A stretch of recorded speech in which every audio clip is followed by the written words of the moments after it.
రాకాలోకంకి స్వాగతం. ఈ కంటెంట్ మీకు నచ్చినట్టయితే లైక్ చేయండి, మీ బంధుమిత్రులకు షేర్ చేయండి. ఇప్పటి వరకు సబ్స్క్రైబ్ చేసుకోకపోతే సబ్స్క్రైబ్ బటన్ని నొక్కండి. అదేవిధంగా బెల్ ఐకాన్ని కూడా తప్పనిసరిగా నొక్కండి. జై హింద్ మిత్రులారా. లద్దాఖ్లో హింస చెలరేగిన సమయంలో రాకాలోకంలో ఒక వీడియో చేస్తూ లద్దాఖ్ లాగా సుదూర ప్రాంతాల్లో, అటవీ ప్రాంతాల్లో, మిగతా వాళ్ళు వెళ్ళడానికి వీలైనటువంటి ప్రాంతాల్లో డీప్ స్టేట్ జెన్జీని ఉపయోగించి అల్లర్లకు పాల్పడుతుంది. లద్దాఖ్లో హింస జరిగినట్టుగానే వివిధ గిరిజన ప్రాంతాల్లో, చిన్న చిన్న ప్రాంతాల్లో 2 లక్షలు, 3 లక్షలు, 4 లక్షల జనాభా ఉన్నటువంటి ప్రాంతాల్లో అల్లర్లను నిర్వహించటము, జరపటము, హింస చెలరేగేలా చేయటము, విధ్వంసాన్ని సృష్టించటము, తద్వారా దేశంలో ఏదో జరిగిపోతుందన్నటువంటి ఒక భయాందోళనను సృష్టించటం, ఇది జరుగుతుంది అని చెప్పడం జరిగింది. ఆ తరువాత అరుణాచల్ ప్రదేశ్లో జల విద్యుత్ కేంద్రాల విషయంలో పెద్ద ఎత్తున ఉద్యమం చేసేందుకు కూడా ప్రయత్నం జరుగుతోంది అని హెచ్చరించడం జరిగింది. అలాంటి ప్రాంతమే అస్సాం నడిబొడ్డున ఉన్నటువంటి కార్బీ ఆంగ్లాంగ్ ప్రాంతం. కార్బీ ఆంగ్లాంగ్ ప్రాంతం వాస్తవానికి కార్బీ తెగకు చెందినటువంటి గిరిజనులు ప్రధానంగా నివసించేది. ఈ ప్రాంతాన్ని కార్బీ ఆంగ్లాంగ్ అంటారు. కార్బీ తెగ వాస్తవానికి వాలి సుగ్రీవుల వంశస్థులుగా భావిస్తారు. వాళ్ళకి సొంత రామాయణం ఉంది. ఆ రామాయణం పేరు ఛబి ఆలున్. ఈ ఛబి ఆలున్ అంటే సీత యొక్క కథ అని అర్థం. మిగతా దేశమంతా రాముడి కథ రామాయణం అయితే ఇక్కడ సీత ప్రధానము, మహిళా ప్రధానంగా జరిగేటటువంటి రామాయణం ఉంటుంది. ఛబి ఆలున్ అని పేరుతో ఉంటుంది. ఇప్పటికీ కూడాను గ్రామాల్లో ఛబి ఆలున్ని చదవడం జరుగుతుంది. అలాంటి కార్బీ తెగ 2 జిల్లాల్లో ఉంటుంది. ఒకటి ఈస్ట్ కార్బీ ఆంగ్లాంగ్, ఒకటి వెస్ట్ కార్బీ ఆంగ్లాంగ్. నేను అస్సాంలో పనిచేసిన సమయంలో ఈ 2 కూడా ఒకే జిల్లాగా ఉండేది. ఇప్పుడు ఈ రెండింటిని వేరు చేయటం జరిగింది. ఇప్పుడు కార్బీ ఆంగ్లాంగ్లో హింస చెలరేగింది, భారీ ఎత్తున హింస చెలరేగింది. ముఖ్యంగా ఖెరోని అనే ప్రాంతం ఉంది. ఆ ఖెరోని ప్రాంతంలో ఇళ్లను తగలబెట్టడము, విధ్వంసం సృష్టించటము, 2 మనుషులు చనిపోయారు, అనేక మంది గాయపడ్డారు, చాలా పెద్ద ఎత్తున ఘర్షణలు జరిగినాయి. ఎవరు ఘర్షణకి పాల్పడ్డారు? కార్బీ తెగకి చెందినటువంటి జెన్జీ యువకులు ముందుకొచ్చారు. వీళ్ళందరూ కూడాను కొన్ని అపోహలు, అనుమానాల ఆధారంగా స్థానికంగా అక్కడ నివసిస్తున్నటువంటి బిహారీలు, నేపాలీలు, బెంగాలీలు ఎవరైతే ఉన్నారో వాళ్ళ మీద దాడి చేశారు. దీంతో ఒక్కసారిగా జాతీయ పతాక శీర్షికలకి ఈ వార్త వచ్చింది. కార్బీ ఆంగ్లాంగ్లో హింస అన్నటువంటి వార్త వచ్చేసింది. దేశంలో ఏదో జరిగిపోతుందన్నటువంటి ఆందోళన పెరిగేలాగా ఒక పెద్ద ప్రయత్నం జరిగింది. అయితే మొత్తం కథాకమామిషు తెలుసుకునే ముందు 2 విషయాల్ని తెలుసుకోవాలి. మొట్టమొదటిది, వచ్చే సంవత్సరం అస్సాంలో ఎన్నికలు జరుగుతాయి. అస్సాంలో స్పెషల్ ఇంటెన్సివ్ రివిజన్ పేరిట బంగ్లాదేశీల ఏరివేత కార్యక్రమం చాలా భారీగా జరుగుతోంది. నేషనల్ ఎస్ఐఆర్ జరగడం లేదు అక్కడ. నేషనల్ రిజిస్టర్ ఆఫ్ సిటిజన్ సంస్కరించేటటువంటి పని జరుగుతోంది. దీని ద్వారా బంగ్లాదేశీయుల ఏరివేత జరుగుతుంది. దీనివల్ల అస్సాము రాజకీయాల్లో చొరబాటుదారుల ప్రమేయము గణనీయంగా తగ్గుతుంది. కాబట్టి ఎన్నికలు వస్తున్నాయి, బంగ్లాదేశీ ఓట్లు పోతున్నాయి. ఈ 2 జరగకుండా ఉండాలన్నట్టయితే హింస జరగాలి. హింస కూడా ఎక్కడ జరగాలి? బంగ్లాదేశీయులకు, అసమియా ప్రజలకు జరగకూడదు. జరిగినట్లయితే అక్కడ వాతావరణం హిందూ ముస్లింగా మారుతుంది. అది బీజేపీకి లాభం కావచ్చును. కాబట్టి హింస హిందువుల మధ్యనే జరిగేలా ఉండాలి. కాబట్టి కార్బీలు హిందువులు, అదేవిధంగా నేపాలీ, బీహారీ, బెంగాలీలు ఎవరైతే ఉన్నారో వాళ్ళు హిందువులు. కార్బీ ఆంగ్లాంగ్లో నివసించే వీళ్ళకి ఈ 2 వర్గాల మధ్య గనక ఘర్షణ జరిగితే ప్రభుత్వము బీహారీల పక్షాన మాట్లాడితే కార్బీలకు కోపము, కార్బీల పక్షాన మాట్లాడితే బీహారీలకు కోపము. పర్యవసానంగా ఓట్ల రాజకీయంలో ఈ 2 వర్గాలు బీజేపీకి దూరం కావచ్చును.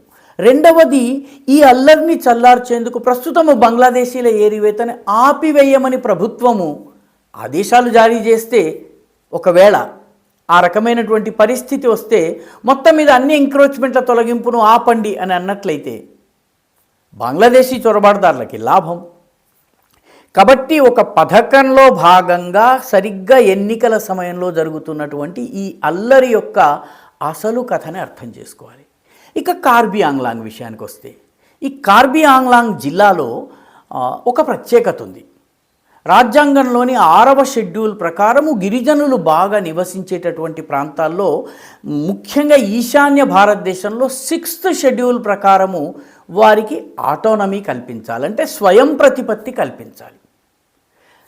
రాజ్యాంగంలోని 244వ అధికరణం యొక్క 2వ సెక్షన్ ప్రకారము అవసరమైనట్టయితే 244 సెక్షన్ 244(2)లో భాగంగా ఒక అటానమస్ రీజియన్ని ఏర్పాటు చేయవచ్చును. అంటే రాష్ట్రం లోపల చిన్న రాష్ట్రం. ఆల్రెడీ అస్సాములో అలాంటి రాష్ట్రం లోపల రాష్ట్రాలు 3 ఉన్నాయి. ఒకటి బోడోలు. అస్సాం రాష్ట్రంలోనే బోడో ప్రాంతం ఏదైతే ఉందో అది బోడో టెరిటోరియల్ కౌన్సిల్ ఆధిపత్యంలో ఉంటుంది.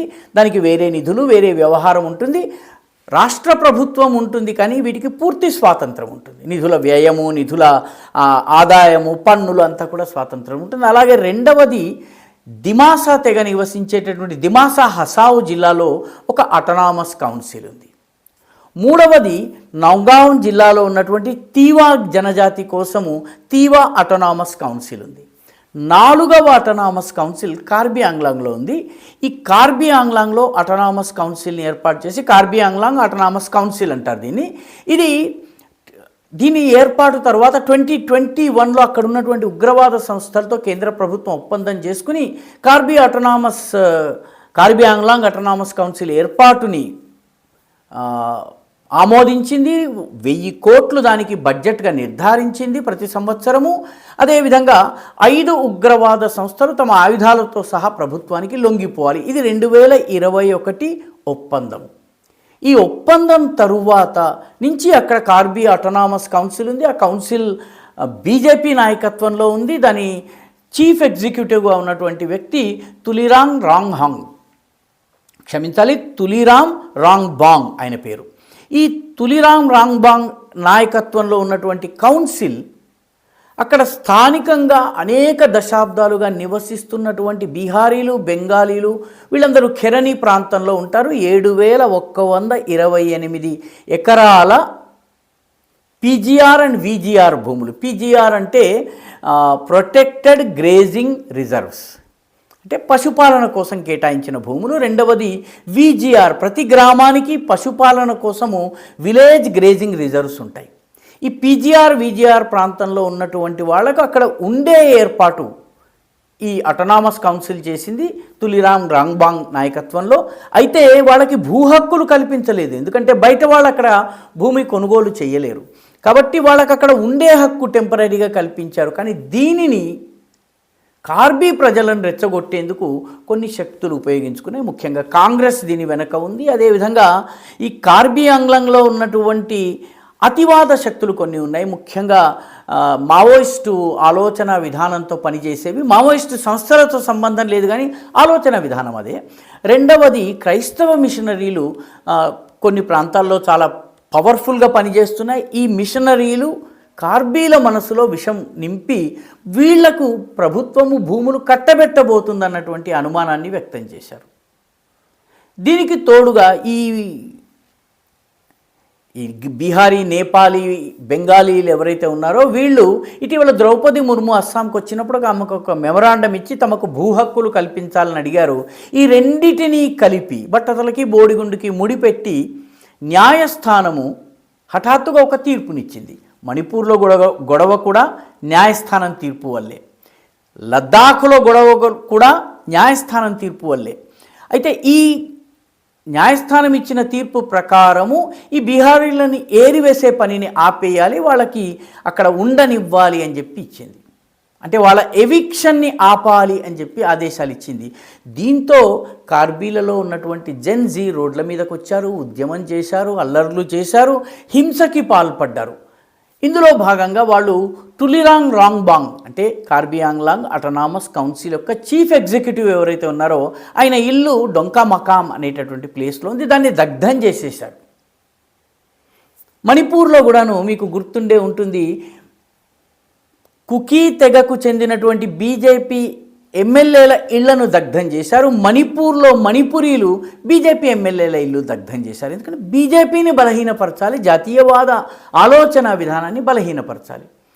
ఇప్పుడు ఈ నిరాహార దీక్ష చేస్తున్నటువంటి వాళ్ళలో కొందరి పరిస్థితి, ఆరోగ్య పరిస్థితి విషమించడంతో వాళ్ళని ఫెలాంగ్పీ అనేటటువంటి చోట వాళ్ళని నిరాహార దీక్ష చేస్తుంటే వాళ్ళని తీసుకెళ్ళి ఆసుపత్రికి తీసుకెళ్లేసరికి అది ఈ నిరాహార దీక్షను భగ్నం చేస్తున్నారన్నటువంటి అపవాదులు పుట్టి మొత్తం ధ్వంసం చేయటం జరిగింది.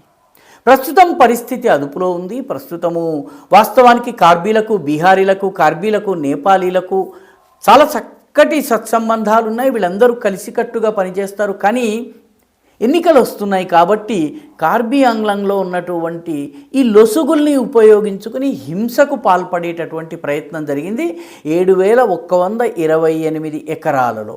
వాదన ఏంటి? బంగ్లాదేశీల్ని తొలగించినప్పుడు బీహారీలు ఎందుకు తొలగించరు? బీహారీలు భారతీయులు, బెంగాలీలు భారతీయులు, నేపాలీలు అంటే గూర్ఖాలు భారతీయ పౌరులు, కానీ బంగ్లాదేశీలు విదేశీయులు. కానీ ఆవేశంలో ఉన్నప్పుడు ఇది అర్థం కాదు. కాబట్టి రాబోయే సంవత్సరపు ఎన్నికల్లో బీజేపీని దెబ్బతీసేందుకు జాతీయవాద శక్తుల్ని బలహీనపరిచేటటువంటి ప్రయత్నంలో భాగంగా హిందువుల్లోనే ఉన్నటువంటి రెండు వర్గాల మధ్య ఘర్షణ సృష్టించటము, రాజ్యాంగంలో ఉన్నటువంటి ఒక చిన్న లొసుగుని ఉపయోగించుకుని హింసకు పాల్పడేలాగా చేయటము, బీజేపీ నాయకుల్ని టార్గెట్ చేయటము. ముఖ్యంగా తులిరామ్ రాంగ్బాంగ్ ఎవరైతే ఉన్నారో, ఈ తులిరామ్ రాంగ్బాంగ్ హిమాంత బిశ్వ శర్మకి చాలా సన్నిహితుడు. కాబట్టి హిమాంత నాయకత్వాన్ని దెబ్బతీసేందుకు, ఎందుకంటే హిమాంత బంగ్లాదేశీల ఏరివేతలో చాలా కీలక పాత్ర వహిస్తున్నారు కాబట్టి ఆయనను బలహీనపరిచేందుకు ఈ మొత్తము సంఘటన జరిగింది. కార్బీ ఆంగ్లాంగ్ సంఘటన ద్వారా ఒక జిల్లా మాత్రమే టార్గెట్ కాదు, ఒక తెగ మాత్రమే టార్గెట్ కాదు, మొత్తము అస్సాములో ఉన్నటువంటి బంగ్లాదేశీ చొరబాటుదారులను కాపాడే ప్రయత్నం ఇది. అదేవిధంగా అస్సాములో ఉన్నటువంటి వివిధ హిందూ తెగల మధ్య ఘర్షణ సృష్టించడం ద్వారా ఈ విభేదాల ఆధారంగా జాతీయవాద శక్తులకు అనుకూలంగా పడే ఓట్లను చీల్చేటటువంటి ప్రయత్నం జరుగుతోంది. ఈ గేమ్ని అర్థం చేసుకోవలసినటువంటి అవసరం ఉంది. వీడియో మీకు నచ్చినట్టయితే లైక్ చేయండి, షేర్ చేయండి, ఈ ఛానల్కు సబ్స్క్రైబ్ చేయండి. మీ అభిప్రాయాన్ని కమెంట్ల రూపంలో తప్పనిసరిగా పంపించండి.